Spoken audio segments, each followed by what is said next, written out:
Hey everybody, I want to talk about a product and platform that I absolutely love and our latest sponsor, Interseller, the prospecting and outreach platform of choice for recruiters and sellers. Whether you're doubling down on business development or recruiting talent, Interseller does all the heavy lifting of finding contact data, automating the email and follow-up process, and syncs all that rich data into 20 plus CRM and ATS platforms. Reach out now and get going on a 2-week free trial and let them know you heard about it from Adam on the podcast today. Check out the link on the website. Appreciate it. Welcome to the podcast, where we introduce you to incredible humans who share their journeys with the mission to inspire you to harness your own inner tenacity to drive your life and career forward. And now, your host, Adam Posner.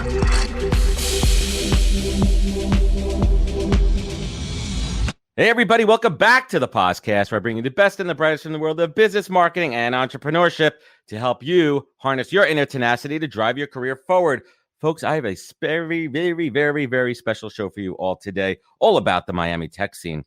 As you guys know, I love to experiment with the podcast live show format, and today I have the honor and privilege of interviewing one of my closest friends, Chris Adamo.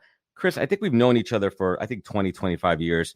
He was a groomsman at my wedding. I was a groomsman at his down in Costa Rica. That was epic. We've been on some crazy life adventures, and we're not going to talk about any of that stuff. That's a late night show. Maybe one time for the late night show we'll talk about Tijuana, but I don't think we will actually. But we're going to talk about his career, which has been awesome. And then, as I mentioned earlier, welcome two incredible Miami-based tech founders, Brackeen and Max Tuchman. Tuchman, how does she pronounce her name? How does Max pronounce it? Tuchman, yes, for a panel discussion on all things Miami tech. So let's do this. And Chris has had quite the career journey himself, from his early days in Queens and working in New York City to making the big move to Miami in 2012 with his wife, to now being one of the most influential voices in the insanely rapidly growing Miami tech scene.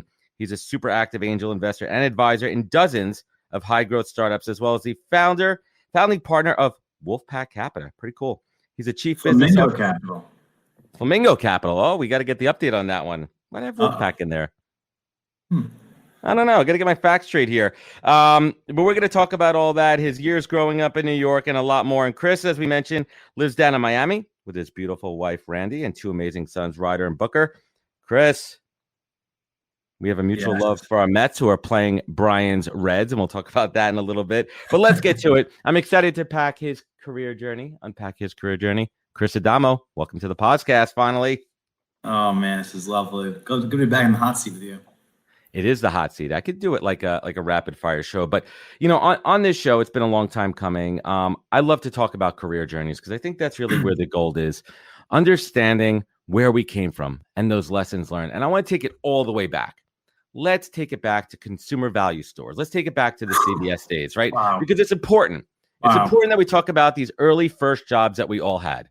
Some of them we love, some of them we're proud of, some of them I don't speak of. I never talk about my job at this little company, Vitamin Water, enough, and how I lost my job there and all the stock options I would have had there.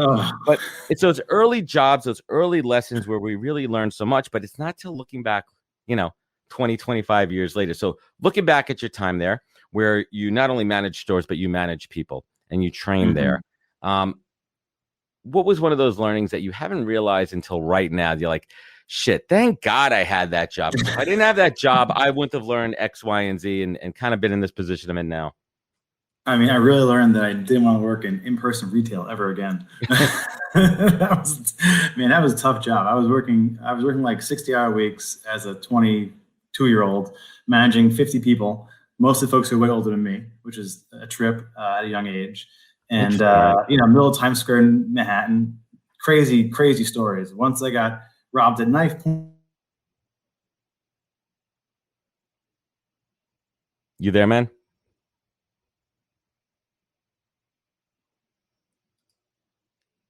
You there, buddy? Did I lose you there? Chris. Uh-oh. Did you lose me? I'm so sorry. So we're at knife point here. So once you got held up at knife point, and I think you told me the story, like they train you, just give them it's not your money. Oh yeah. I'm like, here's the keys to the office, here's the codes, do whatever you want. Yeah. The only one in the cash register is like, here you go. And they left, which is nuts. Our neighbor was the police station right next door to me was a police station. So they robbed you next to the police station. That takes some balls. It was wild. It was wild. Yeah. But that was one of many stories. But you mentioned something interesting, which was being able to manage up and down from an age standpoint, and you managed folks that were much older than you. How did you kind of learn to lead people that were older? How did you gain their respect and trust? Oh my! It was all about like empathetic learning by doing the things with them a few times, like getting your hands dirty, doing with them. Like, hey, I'm with you in the dirt. And they respect that so much. I'm like, this person's doing this stuff. They're stocking shelves with me. They're here late night. They're here early with me. Like, they're not just like taking checks and like, saying, hey, do this for me. So I always learn to do everything with the person a lot of times and just listen, hear what they're talking about, see what the complaints are, and kind of meet them where they are. And that was so valuable at a young age to kind of see that and how to deal with folks who are younger and older than you. Yeah. And I think that's an invaluable lesson to listen. Because so many of us, when we're younger, I know me, it's like I literally just had my fingers in my ears and I just wanted to hear myself talk. And it was a tough lesson to learn. So let me ask you, after CBS, you landed over at 1-800-Flowers. I think there might have been a stop or two in between, but let's get over to let's get to 1-800-Flowers, because you spent 8 years at 1-800-Flowers, which I consider one of the really early leaders in the direct-to-consumer space, really pioneering direct-to-consumer sales. What did you learn in those 8 years about consumer marketing? I learned a lot about trying new things early and getting in on the earliest thing you possibly get in for very low cost. Meaning like low cost of like, it's not going to hurt us if it fails. And we would kind of dip our toes into like everything from like selling goods on Facebook to selling flowers in Second Life to e-gift cards to back-end reward programs to selling Justin Bieber bouquets. It kind of goes big again of trying new ways to make money for them. And I owe a lot to Jim McCann, who I talk to pretty much every week still to this day. I would take my ideas from like just passing in the hallway to like putting them into action, which you don't see a lot of CEOs doing. I mean, back then at least. Now probably it's more common, but I was just a kid who was working on the sales team, so I had a lot of ideas that I want to get into the world, and he took them and said, "Go try them," and that was great to see that happening at a public company.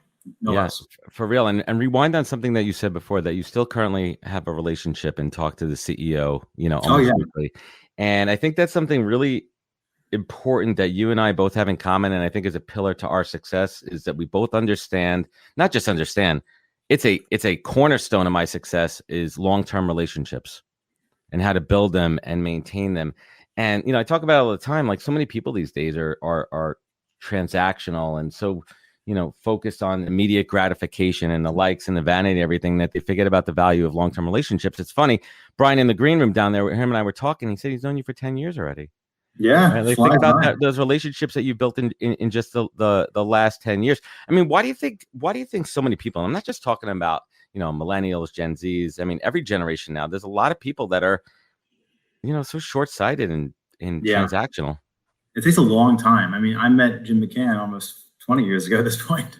And, we weren't close when I was working there. We were friends, but like, I wouldn't say I call him every week. Now that I do, it's like, it took years to get to that point. And like you put in small amounts of work and they add up over time. And then, at the time I probably didn't have much value to him. Now we're investing in things together, which is super cool to do. That's great. And, we're learning from each other's backgrounds now, as I do things on startups, and he's doing things, still flowers. So same with Brian, we have known each other for a long time, but I think now we're even closer than ever been before. So, it takes a long time to get closer to folks, and you kind of gotta, be the person to kind of keep the relationship going and talk to folks and present opportunities when they come their ways and they're actually meant for that person. So I always try and like be that kind of like, I'm looking at like, oh, is this good for Brian? I'll send it to him. Great. And then, people are happy when you kind of present those opportunities to them. Right. It's a mindset practice to keep other people in mind, as I always say. And it becomes second nature when you see an article, when you hear something. And another really big thing that you and I this is probably the most, is you and I are power connectors. We are connection conduits. And I always say, when I see two people talk, when I see somebody, it's kind of like the Matrix. I see like a bubble over their head. I'm like, how does this person not know that person? Or maybe they do. And I need to make sure that they're connected. And like you, like, I don't care if I make a single penny off it, because I believe in relationship karma. And I'm pretty sure you do too, that it's always going to come back to us tenfold, 100-fold, and making those connections. So let's fast forward, 8 years at 1-800-Flowers, and Hurricane Sandy comes and disrupts New York, and you and Randy were like, screw it. We're going back to Randy's hometown, back to South Florida. what was that like for you? Were you scared to just pick up and move down there and start something new? What was that like, man? I was so excited. I mean, I actually love change, which is weird. As a kid, I moved every year. My mom, single mother, so I would love to go new neighborhood, new friends, new opportunities. I didn't see it as a downside. I was lucky. Randy grew up here, so she had a big existing network of people that she knew. So I was kind of had a nice landing spot for sure in Miami. And we came here on vacations. I'm like, oh, this is amazing. We're going to like spring training. We're going to like concerts outside. We're going to amazing restaurant. Like, I wasn't doing that much. In New York, you get kind of like bogged down with things in New York. You get stuck in a little in like your little like kind of like happy little place.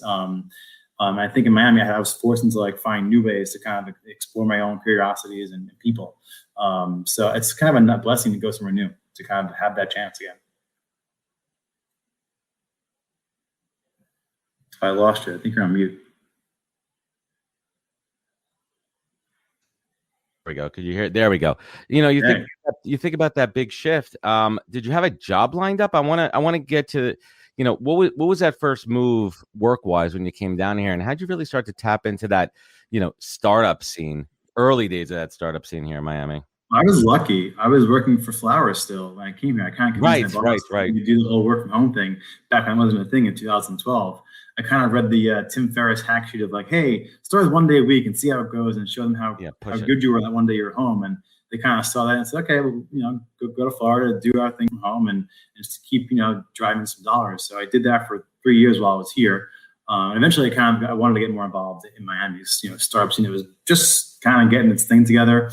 I had met the early founders at the New Tropic, and I loved what they were doing as far as the community development that they were working on. And I saw an opportunity to kind of do this around the country. Just so happened I was looking for someone to help them do that. And I was like, you know what, I'll take a chance. So I left my cushy 6-figure job to go take a job at a startup with some equity, which is, a hard thing to do. Sometimes a hard pill to swallow. Probably in New York, I probably would never have done it. But in Miami, it was much cheaper to live. Cost of living is much better at the time here. So I took the chance, and it's the best choice ever because I've learned so much. I put my hands in the dirt with them, and kind of doing 1,000 jobs at once, and being able to pass on to other entrepreneurs and other investors, actually kind of like bridge that community as well. So I've always taken it upon myself to kind of build a community here, whether it's through media, or through events, or just through network building. It kind of came naturally, I think, both of us as very younger doing that for like our friends. But then I was like, all right, I could do this professionally too. I didn't do too much of that back when I was in New York either. It wasn't like a professional thing for me to like be a networker. But here it just kind of like took shape. I think that all the things kind of made sense finally for it to happen.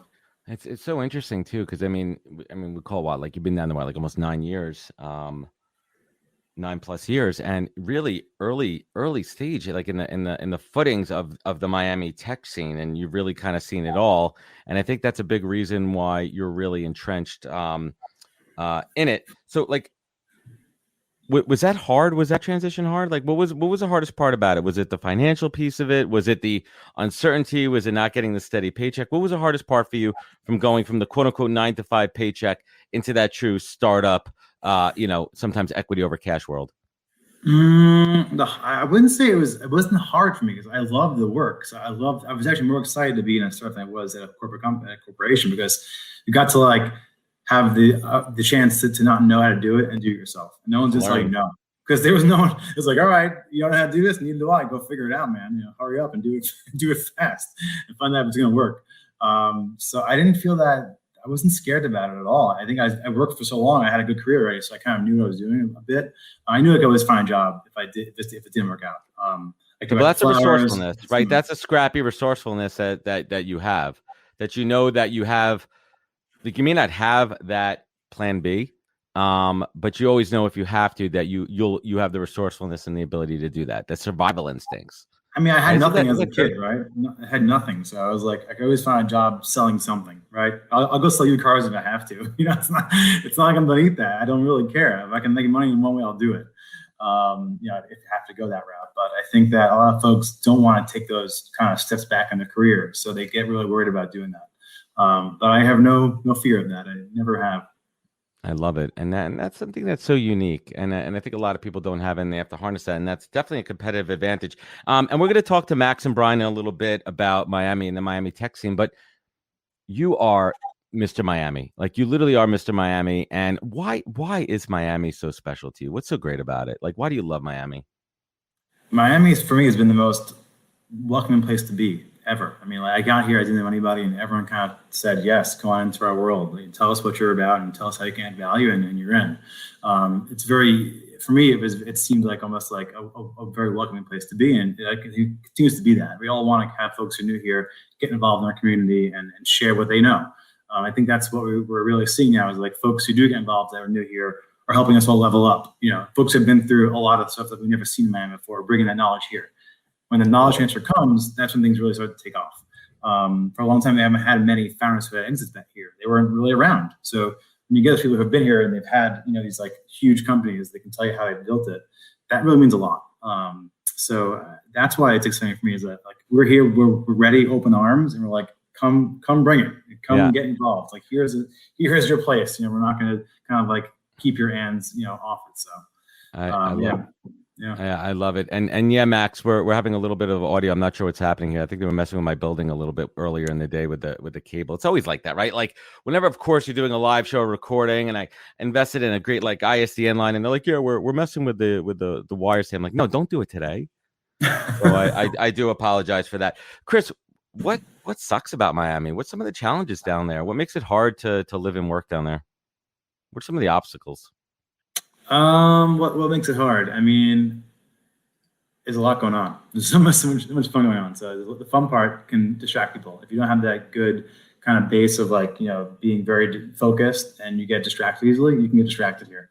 I think all of us who've had success have been very focused on what we're doing, and we can easily separate the fun from the work, or make the fun your work, which I think I've done a pretty good job of doing. So I think that's a skill you have to learn. I think you have to really understand how to kind of like, you know, time manage is a big thing for us here. Not getting caught up in the scene the whole time. Yeah, I mean that's what most people kind of like have a problem with here, and they meet the wrong people and they get sucked into it. That's a bad one. So I'd be remiss if I didn't ask about your shirts.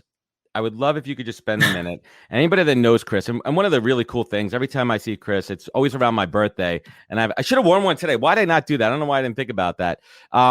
Tell us really quickly the backstory on the shirts that you wear, the colorful, awesome shirts. Yeah, I found this. My wife found one in a garage sale, and it became my favorite shirt. And the back in like, I think it was I know the day, it was December 1st, 2016. It was the beginning of Art Basel. I decided to wear them like all the art parties, and like everyone's like, I love that shirt, man. I'm like, great, I'm gonna keep wearing these shirts forever now.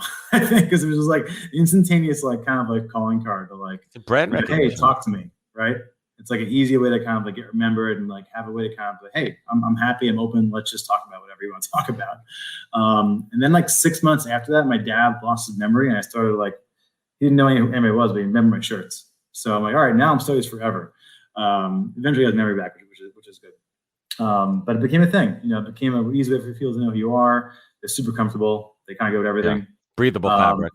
Yeah. And then I forgot how I found out about this brand. I remember I met the old manager of Earth, Wind and Fire. What's his name? Shep Gordon. You know Shep Gordon? I've heard the name. Yeah, he's an amazing guy. He lives in Hawaii. And I was staying online at his birthday party to get food. And he's like, hey, is that a Jam shirt? I'm like, yeah. I know that. He's like, my neighbor owns a company. He owns a company. Great. Can I meet them? I was like, perfect. He's like, actually, it's a lady.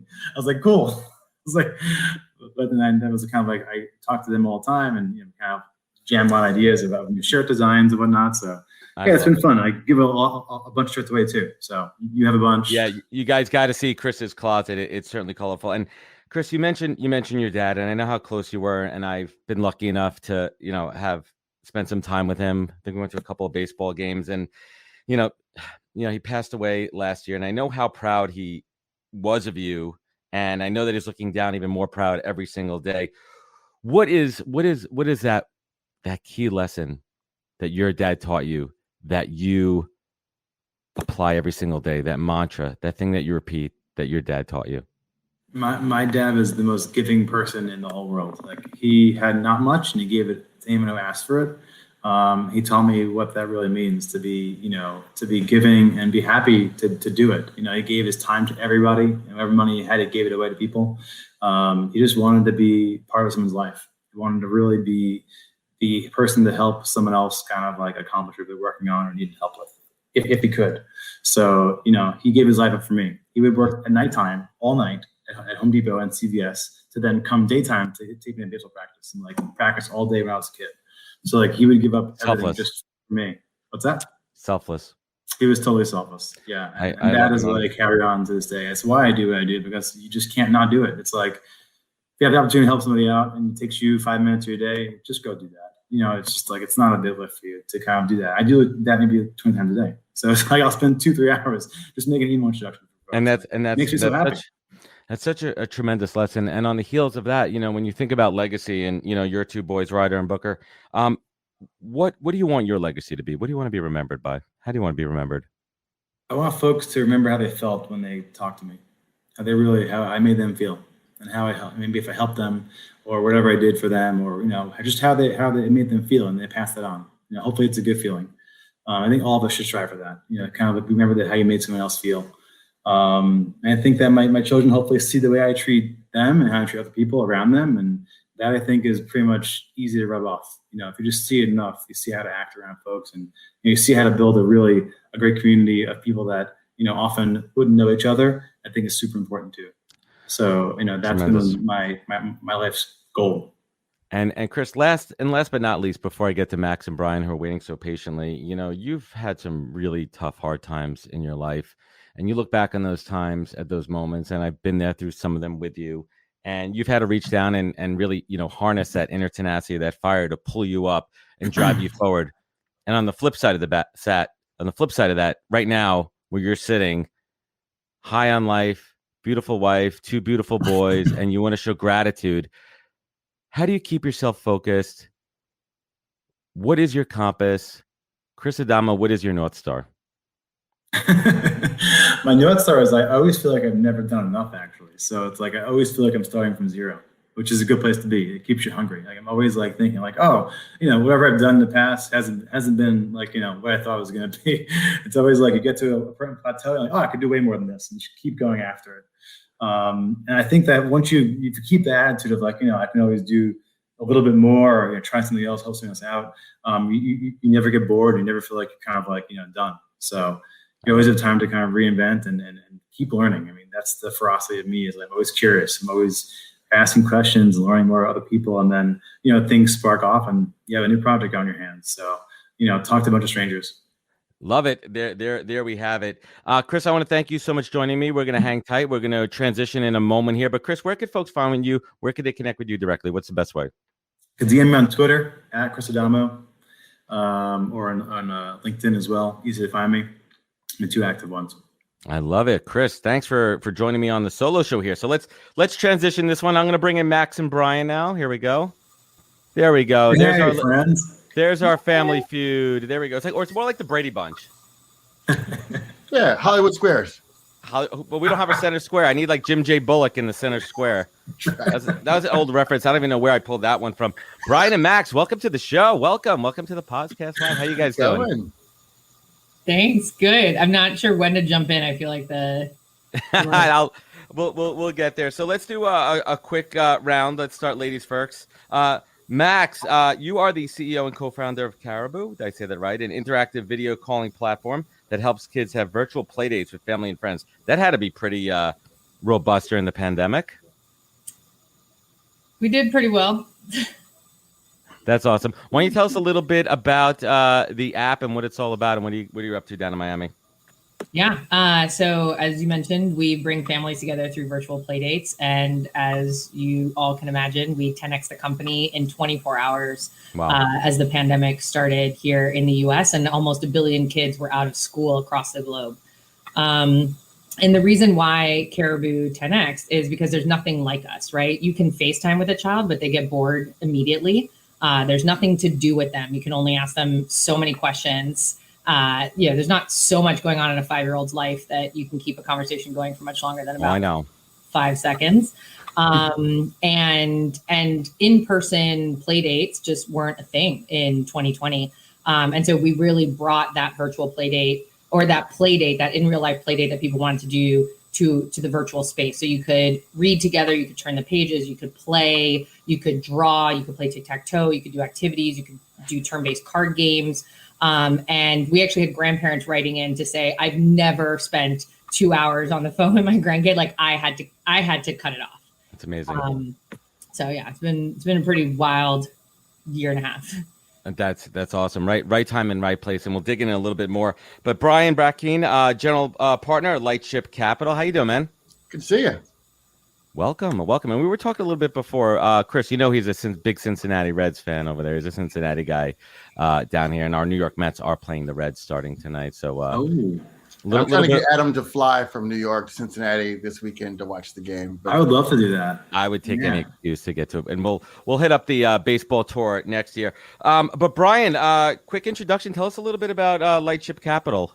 Tell us about some of the companies that you invest in there. What do you guys do? So we're Lightship Capital. We invest in women and minorities in the Midwest and the South. These are folks that are unlikely to get the fair share of investment, and these are geographies that are unlikely to get their fair share of investment. So when you focus on these two things together, you get better results than other people. That's the thesis, and so far proved to be true. The Maxes of the world are where the dollars really need to go. I love it. Preach. Yep. And that's like, I believe in that too. and if anybody wants to really dig into their full bios, you can find them all on LinkedIn. But I'm not going to use our precious time into that. They are both incredible backgrounds, and definitely check them out there. So let's jump in. We're talking about Miami tech here. I'm sitting here in New York. You guys are down south over there. But Max, how long you been in Miami for? Are you a lifelong Miamian? Is that the right way to say that, Chris? Miami? Sure. Yeah. Not only am I a lifelong Miami, I was born and raised here. One of the very few that actually legitimately was born at a hospital in Miami. That is rare. And so you've seen it all. You've seen it all come and go. Why is Miami such a hotbed right now? Why is it such a great place for folks to not just start a company, but to live and really build that community around that? I have 1,345 reasons, so I'll keep it short. How about top two? Yeah. One, Miami, we're called the Magic City because we reinvent ourselves, right? It's a city that's constantly in transition. It's a city where you can come here and you can make it in a way that you don't necessarily have that same access or that seat at the table or that type of community in other places. That's number one. Number two, I think Miami is the place, and I remember Chris was saying the only thing that sucks about Miami is you can get really distracted. It's an amazing place to live and work, right? We don't have a winter, so there is no kind of period where people just don't want to leave their house or it gets dark early. You kind of work and play almost too much, but that's a real big opportunity and a competitive advantage I think we have. So it's almost 24/7, 365 networking and socialization. It's funny too. In New York, pre-COVID, there was a little bit of a lull where people are like, it's freezing. I don't want to go out to that event. I don't want to go meet those people. But in South Florida, you really don't have much of an excuse. And before the boom, right? Chris and I always kind of joke about it. I'm like, damn, I wish I got in that Wynwood real estate game. By the time I even heard about it, I was probably 5 years too late to it. But Brian, let me ask you this: Are we hitting a saturation point yet? So I have a competing thesis, one about distraction than Chris and Max, though that's never a good place to be because they're often right. So I was saying to you in a previous conversation, New York has as many things to do as any city in the world, right? Broadway shows, museums, restaurants, literally as many attractions as anywhere. And yet, somehow, you guys find a way to work. Why is it that we as Miamians are, it's so laudable that we actually get our work done, and that it's assumed that New Yorkers get their work done? I don't know, but I'm going to ask Chris because Chris has spent a lot of time growing up as a native New Yorker. And I think, Max, would you give Chris an honorary Miamian status, or is he close to it? Shirt, yeah. Well, Chris and I are both dual citizens of Miami and New York.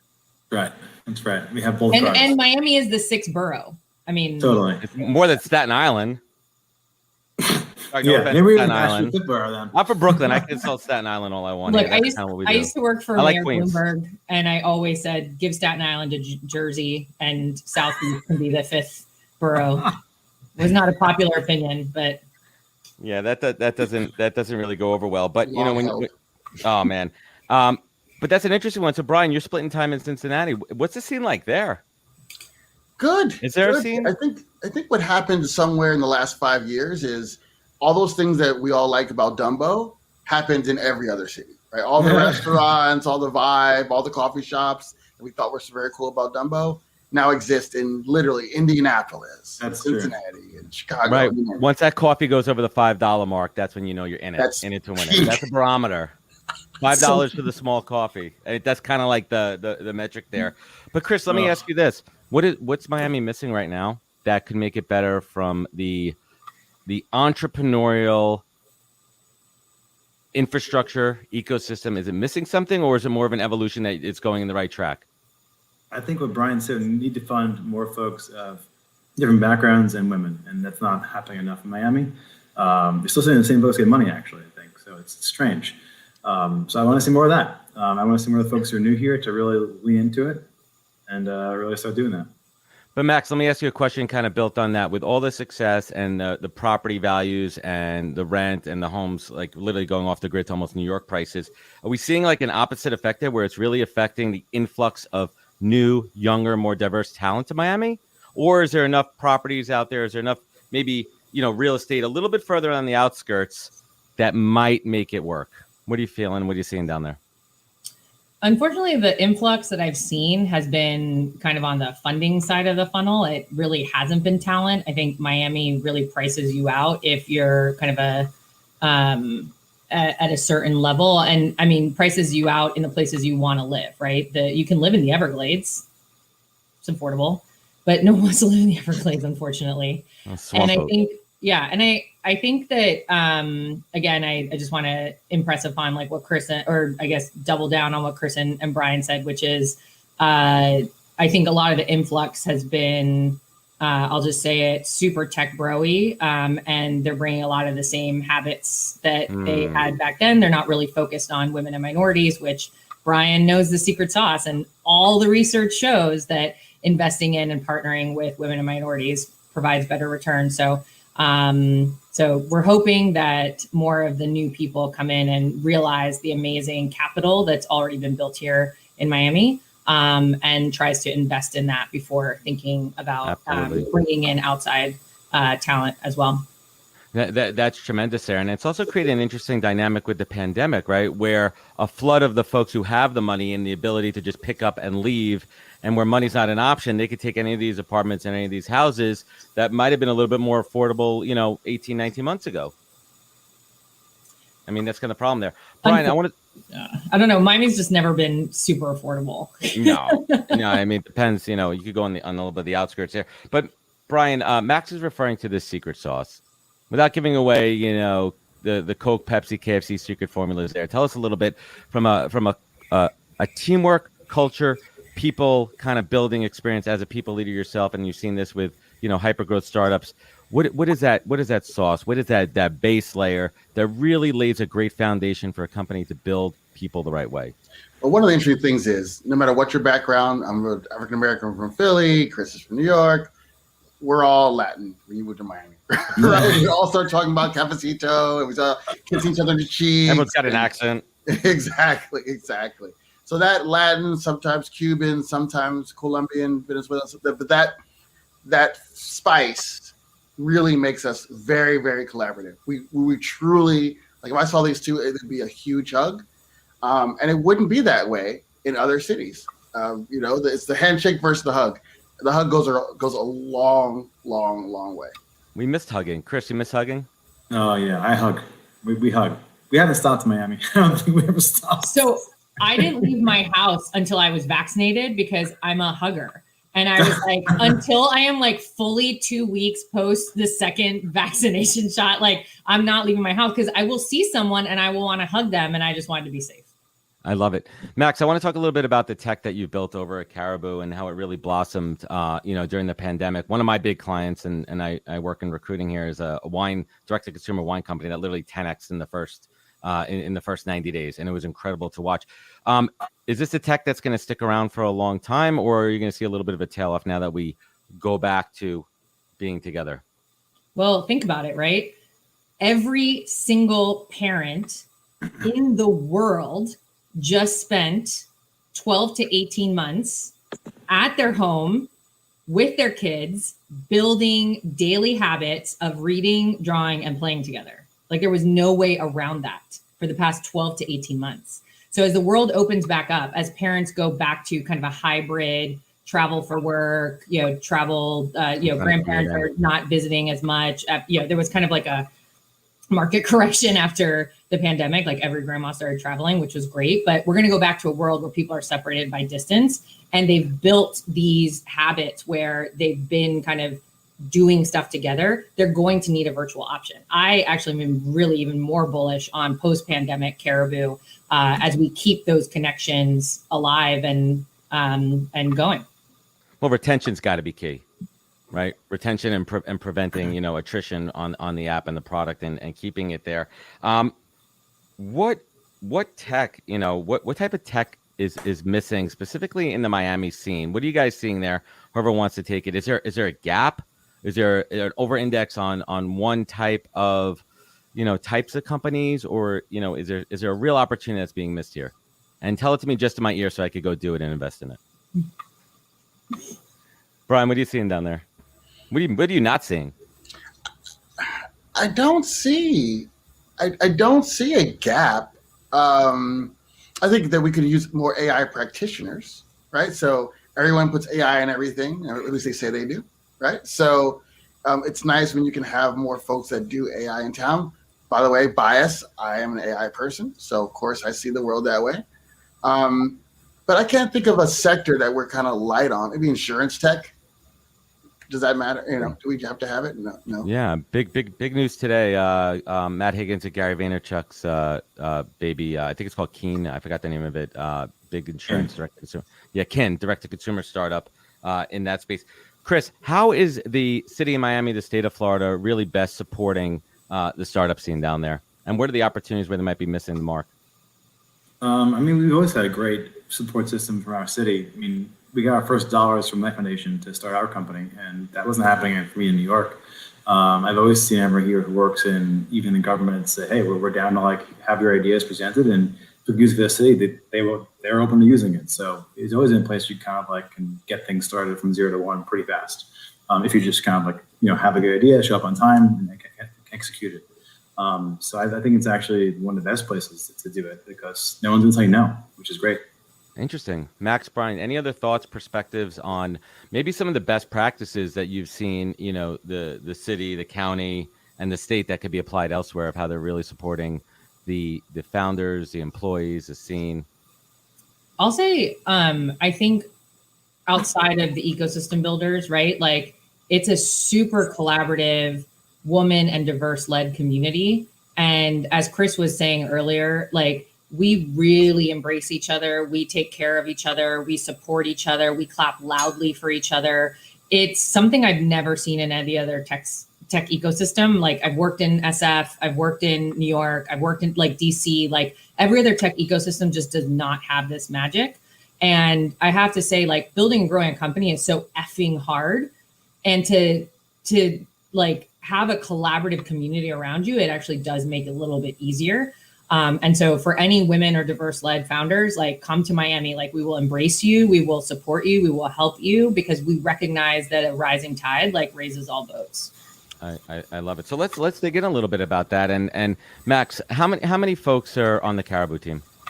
We're about 12 now. We 3x'd the team last year when we 10x'd the company. And how many of them are, on site in Miami, and how many of them are remote, if you don't mind sharing? Yeah. So we've always been a globally distributed company, even before the pandemic. To me, it's more important to get the right person than to get them in Miami. But funny story, 50% of our team is actually in Florida randomly, and 4 of us are in Miami. So it just kind of happened that way. But I think we're in a world, and I even believed this before the pandemic. Also, we're building a virtual video calling, kind of community. If we can't do it and we can't build culture through video call as a team, then practice what you preach. We have no business doing it. you as a company. So yeah, always done that. So what's your secret sauce to maintaining culture within your own organization with everyone being remote? I mean, how do you keep it strong? How do you keep the passion, the vibes? How do you keep it all together when everyone being remote? I think it's really important that you hire for remote, right? I think it's a specific type of interview, and it's a specific type of thing that you're looking for someone who can be managed remotely, who can work independently remotely, and who can build culture remotely. And then I think it's hyper communication and hyper trust, radical kind of candor, and really attacking the problem, not the person. Because when you build that type of culture across video call, then you never kind of have to worry that people kind of aren't in the same place or they can't connect. Right. So you have to build that infrastructure and then bring on the right people to facilitate that. So let me dig in here, and I'll get to Brian and Chris in here. But Max, let me follow up with that. So when you're interviewing folks, what are kind of those go-to questions to really understand if someone has, and they are soft skills, because by the time someone gets to you can probably tell on paper that they have those hard skills that you're looking for. But what are those soft skills to really ascertain if someone has the ability to work well remotely, to really be independent, to be, autonomous as much as possible? What are some of those questions or conversations that you're trying to get to in that video interview? Yeah, unfortunately, you can't just ask someone. It's like asking a customer, "Would you pay me for this?" Everyone's. Are you good at working remotely? Sure, yeah, I'm in. I'm good. Exactly right. Everyone's like, "Oh yeah, I'm awesome at it." So one of the things that I think is at the heart of being able to work remotely is actually, are you able to take feedback? And this is weird, right? But there's kind of like can you work on things independently? Do you know how to reach out to people at the right time, or do you know how to kind of manage your own milestones? I think that's really important. You can't really always test that. But one of the things you can test is, can they take feedback well, and especially remotely? So we end up doing 2 role plays. So the first role play, I kind of put them in this very uncomfortable situation. I see how they react. And again, you're kind of seeing at the toughest time. I mean, that's really what you want to know, right? And the toughest test. You're stress testing them. Yeah. Well, you're stress testing them, and you're also like, are they going to turn off their video? Are they going to walk away? Are they going to, anyway, so you do the first role play, you make them really uncomfortable. And then you say, how do you think you did? So you're testing for kind of self-awareness. That's always interesting. And then you give them feedback, positive and kind of critical feedback on what they can improve. And then you do a second role play and see if they incorporated the feedback that you gave them into that second role play. And I think you get to kind of some character things that you need to be able to work independently and to take feedback from someone remotely, to be able to be in a weird Zoom situation. So that's one of the things we do to kind of test. That's tremendous. And Brian, as somebody who is gauging, let me ask you this. Do you agree with the statement as an investor? Do you bet on the jockey and not the horse? Talk about this a lot. There's actually 3 levels. And no offense to jockey or horses. This isn't a politically correct thing. We're just making a freaking analogy here. There's the jockey, the horse, and the field as well. So why do you got to throw that factor in there? Just a little extra. Make it overcomplicated. Yes. Is the industry, right? The jockey, horse, I think are quite obvious. It's always jockey, absolutely. But you also do want a good field to kind of help that person. So Max talked about the pandemic, 3xing her business, right? That's the field got better for her. And so she's already the right jockey. She's already on the right horse. And it really, really goes. And so when you can find those 3 things together, like Caribou, you see some great success. That's tremendous there. And Brian, why is Miami the best place to start a business, in your opinion? Miami is absolutely the best place to start a business for a few reasons. Number one, tax, obvious. Everyone knows that. Yeah. We don't have it. Taxes. We don't need no taxes. Taxes. That's for other states. Number 2, actually access to talent is quite good, or getting someone to move, or access to remote based on the time zone that you're in. All 3 of those things are all in Miami's favor, from Latin America to access to Europe markets easier. Yeah, you name it. Investment dollars is starting to not be a thing. I think myself, Max, even Chris, we have spent the first like I say, from 2012 to 2016, trying to convince somebody like, oh yeah, you love me, great. Love the company, great. Where am I? Oh, I don't know about that. You guys aren't doing any work, right? So we have to sell ourselves, our companies, and our geography, and in Max's case, and gender, and race. And just keep like there's a lot. Very, very difficult. So that's starting to change. At least that's one less thing we've got to answer for, because Twitter has now shown people that Miami's a great place. So I'll stop there, but I think that's a good list. That's funny you say that, Brian. I'm raising money now for our company, and they're asking you how many investors you have in Miami right now. That's the question they're asking. So now the tide is turned. No one's investing in Miami. We're not investing in your company, and that's crazy. I'm like, what? That's tremendous, Crystal. But let me ask you this question. We talked about it early on our one-on-one interview there. How do you pay it forward with everything that you've experienced and learned? I know you guys do a lot of pro bono networking and other pieces there, but how do you personally pay it forward? How do you take people under your wings? Some newbies to the community, newbies to Miami. How do you really do that? How do you pay it forward? Yeah, I mean, we started just doing this happy hour every Wednesday, which has been amazing to get people who are new here to meet people that have been here for a long time, and that seems to be working. I think in small pieces to have folks kind of like plug into what's happening here. Getting even like college kids to find internships, and getting investors to see young startups. I think it's important to kind of like be that to hold space for folks like that, to give them a place to be. Like, it's going to happen every week. Like, it's good to have that kind of like mainstay. And then I'm always like happy to make like a quick 10-minute phone call to someone and they have a thing they're working on, and I can be helpful in some way, but the introduction to someone else that can invest in them, or someone can work for them, or even just advice on what they're doing. So those like mini mentorships really help. And it's a hotbed of universities down there. There's just a plethora of schools down there. Max, how do you pay it forward? How do you give back? Yeah, unfortunately, I don't have time for calls anymore with other founders. I used to really enjoy those, but unfortunately, my calendar's gotten so insane. So one of the things that I've been now doing is trying to make sure that there's a seat at the table for every diverse voice in Miami. One of the things that has frustrated me for many years is the amount of manels that we have in Miami. And also because we're in Miami, everyone's like, oh, it's diverse. It's all Latino males, but they're white presenting. So you take a picture of them, you put it on Twitter, it just looks like a bunch of white guys on a panel. No one knows that they're Venezuelan, Colombian, and Cuban. And even when people add me as a woman, as a Latina, I'm also white presenting. So I'm very conscious now of, is there a Black voice at the table? And if there isn't, I will excuse myself and make sure that I recommend someone who I think would be excellent for the conversation and will move the conversation forward. And that person's voice will, needs to be heard by that audience. So I'm trying to do more of that now because it's something I have time for. And that's tremendous too. A few months back, I interviewed Laura Manis, who's the CEO of Havas New Yorker, a big agency, and she said something very similar, that she's been giving up her seats at panels and conversations if she sees it's underrepresented. And that's absolutely tremendous. So quick round robin here on 2 questions as we bring it home. Brian, who's been your best mentor in your career and why? Not direct, but it worked for Steve Jobs. Learned so much about how Steve Jobs. This guy. That guy. Okay. Yeah. Computer firm. Yeah. Name dropper. yeah. A fruit company.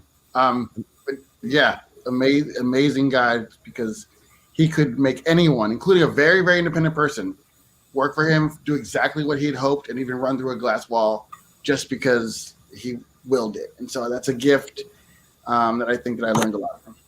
Chris, same question. It's my 2 dads, my dad and my wife's dad, Randy, the dad of Lewis, who I think Max knows very well, and Brian, you've met Lewis maybe once or twice. Big Lou. They've taught me how to be a good human, how to be philanthropic, how to work really hard, how to think about all people who are part of this equation. And that's been for me. I take that everything I do, to business, to relationships, to everything. I love it. Max, who's been your best mentor in your career and life? Unfortunately, I can't pick one. I literally stand on the shoulders of giants. I mean, it goes from my guidance counselor in high school who wouldn't let me drop out to, my first boss at the mayor's office, to my business school professor, to, people that literally anyone. It's a community, right? It's a tribe. It's a tribe of people who have looked out for me have opened doors, have pushed me through doors, have prepared me to walk through doors. Like, I'm just so grateful to all of those people.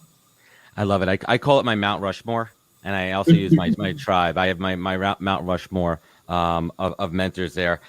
Chris, where is Miami 10 years from now? And hopefully not underwater. Oh man, I was like, don't say it, don't say it. I mean, I'm a snarky New York Jew. That's what we do here. We make jokes like that. Everywhere, Adam. So cliche.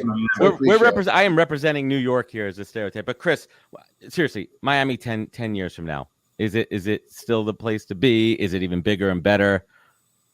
Yes, it's getting bigger and better. It'll resemble more like, this place, in New York. It'll be like more like that. We're growing as a city. We're very young, 100 years old. So like, think about 100 years, that we're missing out on. Infrastructure being built, people are coming here, talent's coming here. Like, it's all coming together at as it should. So it's going to be much more mature. It's going to resemble the future, the city of the future that we all probably need to have in its level of diversity.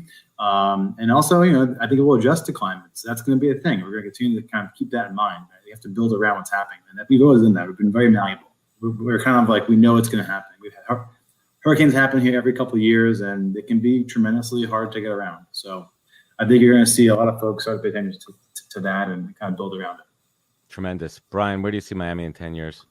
Number one, New Yorkers will be standing in a literally like 4 feet of water asking Miamians about tidal flooding. I don't understand. In the subway, have you saw those videos from last week? Yes. It happened. It just happened. Wait for the rain to stop. The train's not even running. Why are you even trying to get down there? You're crazy. Glass houses.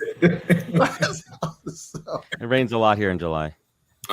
yeah, I think Miami will continue to be diverse. Some people are worried about people coming in, and I actually am too. I agree with everything Mike said about the bro culture. They need to do more investing in its diverse founders, but no one can change Miami. We're always going to be ourselves. We've never wanted to be another city, and I think you'll see that 10 years from now. It's just something so quintessentially, hopefully more fair, more diverse, more equitable, and just show the world what you can do when you invest in everyone. I love it. Max, 10 years. You got the crystal ball in front of you. What's happening down there? So again, as someone who was born and raised here, I have seen Miami in the 80s. I've seen it in the 90s, the aughts, I think you call it, the 10s. I've seriously seen decades here in Miami, and I don't think you can predict what Miami is going to look like in 10 years. Like, if you had asked me even in 2010, what would Miami look like in 2020, I could have never predicted what it would look like today. And it shifts and it changes. And that's what I love about Miami, is that it reinvents itself and it molds itself, and it builds around the people that come here and the people that are currently building and the people that are doing the work. So I'm excited for what's good. It might look a little more like Waterworld, but it's going to be very, it's going to be responsive to what's happening in 2030.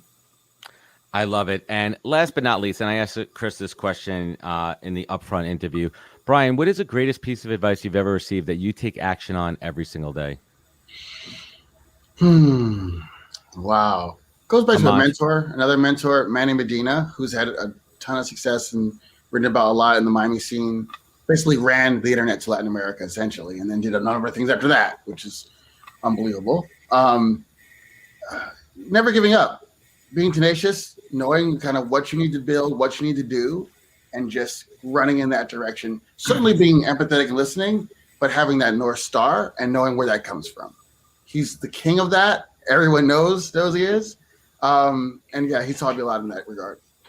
I love it. And Max, it's the same question. And for me, and I talk about it all the time, this show and what I do here is my masterclass. I learn through osmosis and learning through great folks like you, Brian, and Chris. But what is that mantra every day when you wake up? What keeps you laser focused? What is that piece of advice that has just resonated with you for your entire life that you take action on every single day?